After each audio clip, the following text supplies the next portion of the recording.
तो बात है साल 2022 की, जब एशिया कप में पाकिस्तान और अफगानिस्तान आमने सामने थी। माहौल बिल्कुल गर्मा गर्मी वाला। आखिरी लम्हे जीत के लिए बचे थे 18 रन। स्ट्राइक पर आसिफ अली, जिन्होंने एक कड़ाकेदार छक्का जड़ दिया, लेकिन अगली गेंद पर फरीद ने इन्हें आउट कर जोरदार दहाड़ लगाई। मामला हाथापाई तक जा पहुंचा। पाकिस्तान लगभग हार चुका था। आखिरी ओवर जीत को बचे थे 11 रन, हाथ में सिर्फ एक विकेट। लेकिन फिर नसीम के उन दो छक्कों ने अफगानिस्तान और पाकिस्तान की राइवलरी को सबके सामने ला दिया। और अगले दिन हुई मैदान में आए पाकिस्तानी और अफगानी फैंस के बीच खूंखार लड़ाई, खूब कोर्सी डंडे बरसे। और इस साल जो हुआ वो तो आप जानते ही हैं। ओडीआई वर्ल्ड कप के ग्रुप स्टेज मैच में अफगानिस्तान ने इतिहास रच दिया। अगले पिछले सारे बदले ले लिए, पाकिस्तान को रौंद दिया। लेकिन फिर पूरे ग्राउंड में अफगानिस्तान का ढोल नगाड़े के साथ डांसिंग सेलिब्रेशन, इरफान पठान का वो डांस, उसने मानो इन दोनों देशों में जंग छेड़ दी। हर पाकिस्तानी की आंखों में गुस्से से ज्यादा शर्म थी अपनी इज्जत की धज्जियां उड़ने की। आपको याद होगा साल 2021 का T20 वर्ल्ड कप का मुकाबला, जब आसिफ अली ने 4 गेंद में 4 छक्के जड़कर मैच खत्म कर दिया। लेकिन आसिफ के वो गनशूट वाले सेलिब्रेशन ने आग लगा दी। कई कंट्रोवर्सी हुई, इन दोनों देशों में खूब कहासुनी हुई। बेशक ये राइवलरी क्रिकेट जगत में बड़ी इंटेंस है। इन दोनों के मैच कम, मैदानी जंग ज्यादा लगते हैं। मगर कभी सोचा है कि ऐसा क्यों?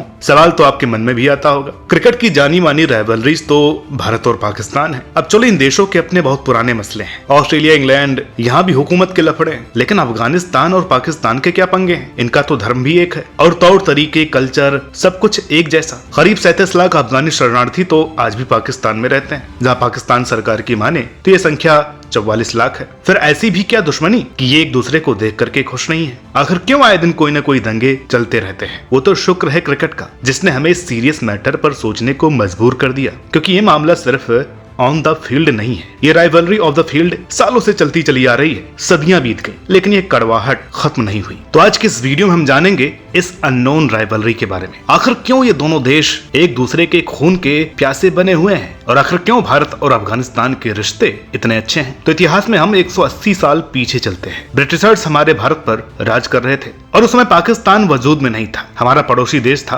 अफगानिस्तान। ब्रिटिशर्स ने यहाँ भी राज करना चाहा और दूसरी तरफ रशिया भी अफगानिस्तान पर राज करने की ताक में था, जिसके चलते हमें एंग्लो अफ्रीकन वॉर देखने को मिले। अफगानिस्तान में ढेर सारे ट्राइब्स थे जो किसी के हाथ नहीं आते थे। इन्हें अपनी आजादी अपनी जान से भी प्यारी थी, जिसके चलते ब्रिटिश इंडिया और अफगानिस्तान के बीच बॉर्डर लाइन क्लियर नहीं थी। तो ब्रिटिश अधिकारी मोर्टिमर डूरन को यह जिम्मेदारी सौंपी गई। फिर उन्होंने और अमीर अब्दुल रहमान खान ने मिलकर 2640 किलोमीटर लंबी एक बॉर्डर लाइन खींच दी, जिसे डूरन लाइन का नाम दिया गया। लेकिन 1923 में किंग अमानुल्लाह खान ने अपने राज में इसे बॉर्डर मानने से इनकार कर दिया। ऐसे में दूसरे वर्ल्ड वॉर के दौरान ब्रिटिशर्स को अपनी आधी सेना वजीरिस्तान क्षेत्र में तैनात करनी पड़ी। और आगे जब 1947 में पाकिस्तान का जन्म हुआ तो यह मामला और नाजुक हो गया, क्योंकि अफगानिस्तान में अधिकतर लोग पश्तून ट्राइब से थे। उनके लिए अफगान यानी पश्तून, और पश्तून मतलब अफगानिस्तान। भारत में इन्हें पठान कहा जाता है। लेकिन डूरन लाइन ने अधिकतर पश्तूनियों को अफगानिस्तान से अलग कर दिया, जो कि पाकिस्तान की पॉपुलेशन का हिस्सा थे। यही कारण है कि इसे आज भी अफगानिस्तान अपना हिस्सा मानता है। कराची में सर्वाधिक पश्तून है। तो जब पाकिस्तान को आजादी मिली तो दंगे बढ़ने लगे, क्योंकि वहाँ रहे अफगानियों के साथ ज्यादती हो रही थी। उन्हें अपने छोटे छोटे हकों के लिए भी लड़ना पड़ता। पाकिस्तान की सरकार इन्हें वो ट्रीटमेंट नहीं दे रही थी, क्योंकि कहीं न कहीं ये हमेशा से ही अफगानिस्तान से इनसिक्योर रहे हैं। ये जानते थे कि जिस पश्तून ट्राइब को आज ये दबा रहे हैं, कल वो इन्हें खाक में मिलाने का दमखम रखते हैं। और यही कारण है कि 80 के दशक में जब सोवियत यूनियन ने अफगानिस्तान पर कब्जा करना चाहा, तो इनके अनुसार वो पाकिस्तानी था जिसने पैसे के लालच में सबसे पहले सोवियत यूनियन से हाथ मिलाया। अब अगर आपका पड़ोसी अच्छा हो, आपकी मदद करता हो, तो आप भी उसकी इज्जत करेंगे, उस पर जान न्यौछावर करेंगे। लेकिन अगर आपका पड़ोसी ही आपकी जड़ें काटना चाहे, आपकी पीठ में छुरा घोंपे, तो बदले की आग में तो आप जलेंगे ही, जो कि लाजमी भी है। इस युद्ध में लाखों अफगानियों की जानें गई, उनके परिवार अनाथ हो गए, घर बार तबाह हो गए, और मजबूरी में कुछ रिफ्यूजी ईरान तो कुछ पाकिस्तान चले गए। लेकिन अफगानिस्तान को आसरे के नाम पर सिर्फ धोखा ही मिला, क्योंकि पाकिस्तान इन्हें भगाने की कोई न कोई चाल चलता रहता। जब 9/11 के हमले हुए, दुनिया भर में ओसामा बिन लादेन के अंत का ही मकसद था। और जब अमेरिका ने अफगानिस्तान पर धावा बोला, तो भी पाकिस्तान अमेरिका के साथ हो गया। एक बार फिर अफगानिस्तान को अकेला छोड़ करके एक बार फिर ये लोग बेघर हो गए, जिसका जिम्मेदार ये सिर्फ पाकिस्तान को मानते हैं। जहाँ एक तरफ पाकिस्तान ये क्लेम करता है कि यूएसए को अफगानिस्तान से भगाने में पाकिस्तान ने अफगानिस्तान की मदद की, वहीं उनका ये कहना है कि यूएसए को अंदर अंदर की सारी खबरें पाकिस्तान ही देता रहा है। खैर, अमेरिका के जाने के बाद तो तालिबान ने अफगानिस्तान पर अपना आधिपत्य स्थापित किया और आपको ये जानकर हैरानी होगी कि जिस तालिबान का अफगानिस्तान में आज राज है, वही तहरीकी ये तालिबान एक लंबे समय से पाकिस्तान में अपने हक के लिए लड़ रहा है। आए दिन कोई न कोई आंदोलन चलता रहता है। बॉर्डर पर भी कई बार मुठभेड़ हुए, जिसके चलते डूरन लाइन को पक्का बॉर्डर बनाने के लिए पाकिस्तान ने लोहे की वायरिंग भी की, मगर अफगानियों ने उसे उखाड़ फेंका। पाकिस्तान को ये उम्मीद थी कि अपनी सरकार आते ही पाकिस्तान में लड़ रहे इस ग्रुप को तालिबान रोकेगा और समझाएगा, लेकिन ऐसा नहीं हुआ, जिसने इन दोनों देशों के रिश्ते और खट्टे कर दिए। लेकिन ताबूत में कील ठोकने का काम किया अफगानिस्तान के भारत प्रेम ने। अब भैया, अफगानिस्तान भले ही पाकिस्तान का पड़ोसी देश है, लेकिन इनकी शख्सियत उनसे बिल्कुल उलट है। ये एहसान के बदले अपनी जान भी दे सकते हैं, लेकिन धोखा नहीं। जब एक पश्तून मेहमान नवाजी करता है और अपनी दोस्ती निभाने पर आता है तो जान की भी बाजी लगा दिया करता है। अब पाकिस्तान चाहता था कि जैसे हमारे रिश्ते भारत से खराब हैं, वैसे ही अफगानिस्तान भी भारत से नफरत करे, लेकिन ऐसा नहीं हो सका, क्योंकि अफगानिस्तान के लोगों में इंसानियत है, जो कि जानते हैं कि उन्हें किससे कैसे पेश आना है। ये भारत की इज्जत करते हैं और हमें अपना सबसे अच्छा दोस्त मानते हैं। इसलिए नहीं क्योंकि हमारे पाकिस्तान से रिश्ते खराब हैं, बल्कि इसलिए क्योंकि हम दुनिया भर में प्यार बांटते हैं और अफगानिस्तान के पास भी हमसे प्यार करने की कई वजह है। जैसे पाकिस्तान जलता है, अब भारत ने अफगानियों के लिए बहुत कुछ किया है, जैसे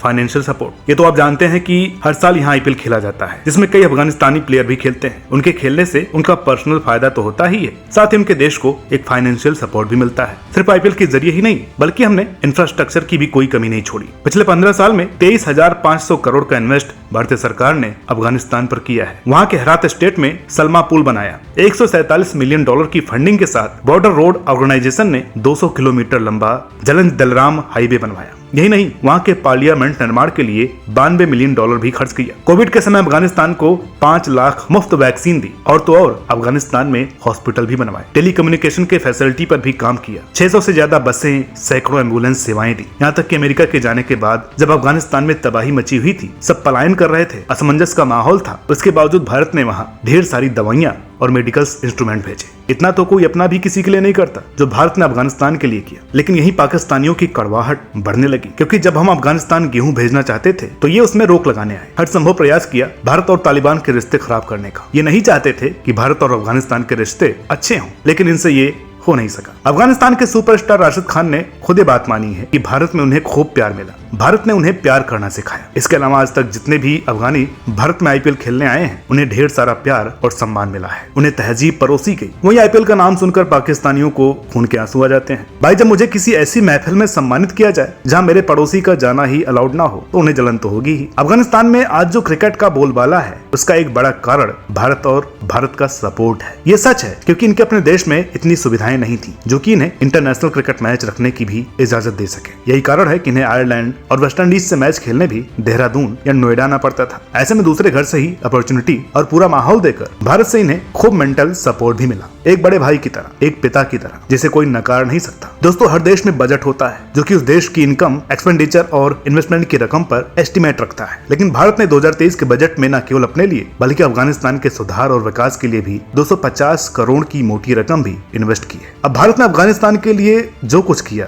उसके लिए अफगानी हमारे कृतज्ञ हैं, इसलिए ये हमारी इज्जत करते हैं, हमारे साथ भाईचारा कायम रखते हैं। अगर आप किसी भी अफगानी के आगे भारत का नाम लेंगे तो अपनी जान न्यौछावर करने को भी तैयार हो जाता है, कमाल की मेहमान नवाजी करता है। लेकिन पाकिस्तान बिल्कुल इनके विपरीत है। हमने जब भी दोस्ती का हाथ बढ़ाया, इन्होंने सिवाय गद्दारी के कुछ नहीं दिया। हम लोगों ने इनके लिए क्या कुछ नहीं किया, फिर भी इनका एक ही सवाल, क्या किया हमारे लिए? दरअसल इसी को एहसान फरामोशी कहा जाता है। ये मैदान पर क्रिकेट खेलना छोड़ करके बाकी हर चीजें करते हैं, चाहे वो धर्म को बीच में लाना हो, कंट्रोवर्सी क्रिएट करना हो। इनके ऑफिशियल भारत को दुश्मन मुल्क बोलते हैं। ऐसे में इन्हें कहां बर्दाश्त होगा कि भारत और अफगानिस्तान दोस्त बने रहें। इनकी चाहत है अफगानियों को अपने जैसा बनाने की। अब जरूरी नहीं है कि जितना कुछ भारत ने अफगानिस्तान के लिए किया उतना ही पाकिस्तान भी करे, लेकिन अगर आप अच्छा नहीं कर सकते तो कम से कम बुरा भी मत कीजिए। लेकिन पाकिस्तान को ये बात समझाए कौन? अफगानिस्तान का विकास इनसे देखा नहीं जाता। ये नहीं चाहते कि ये देश इनसे आगे निकले, इसलिए हर संभव कोशिश की गई इन्हें प्रताड़ित करने की। इसी के चलते इन्होंने पिछले साल दिसंबर में तुर्खम बॉर्डर को भी बंद कर दिया, वो सरहद जहां अफगानिस्तान पाकिस्तान में फल और सब्जियों का इंपोर्ट करता था, लेकिन इसे भी बंद करवा दिया गया। और फिर अचानक से 20 सितंबर 2023 में अफगानिस्तान पर एक और पीढ़ा डालने के लिए इन्होंने अचानक से 3 अक्टूबर को पाकिस्तान के इंटीरियर मिनिस्टर सरफराज भुगती ने वहां रह रहे 17 लाख से अधिक अनऑफिशियल रिफ्यूजीज को 1 नवंबर से पहले पाकिस्तान छोड़ने का ऑर्डर दे दिया, वरना उनके घर बार काम धंधों को